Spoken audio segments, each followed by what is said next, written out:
I think that people don't, like, someone who's never been in a newsroom wouldn't know what goes on and how many like internal checks. And like, wait a second, is this exactly what they said?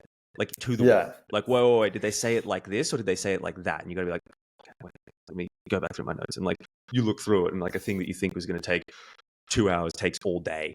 And you're like, oh my God, I just worked like, but it is. It's like, it's those kind of things of like, no, this is a sensitive issue. And if we don't report it correctly, it's going to be misrepresenting information. It's going to come across. And so it's like, there is a lot of work. And I feel like people don't see that. They just think that, you know, journalists are just a bunch of monkeys hitting typewriters and be like, yeah, we report whatever we want.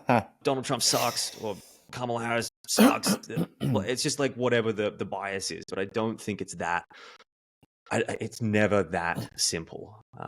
And it's like, yes, there are, you know, plenty of times where, you know, things slip through the cracks, or, you know, bad reporting is done, or like misinformation just pops up, or like something's misreported.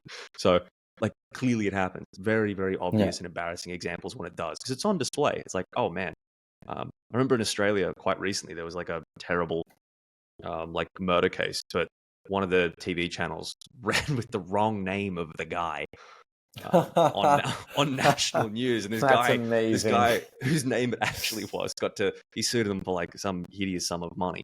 But it's like, yeah, I would hate it to have been in that newsroom on that day. Like, wait, who was the source? And you're like, oh God. Oh my God, that's savage. But it's like, you know, those things do happen, and it's very, very embarrassing, and it calls into question like what goes on. But it's like, you know, I do have I have a lot of sympathy for, you know, reporters and the work that they do at like a larger scale, because like, you know, a good many of them are just trying to report the facts as they see them the best they can.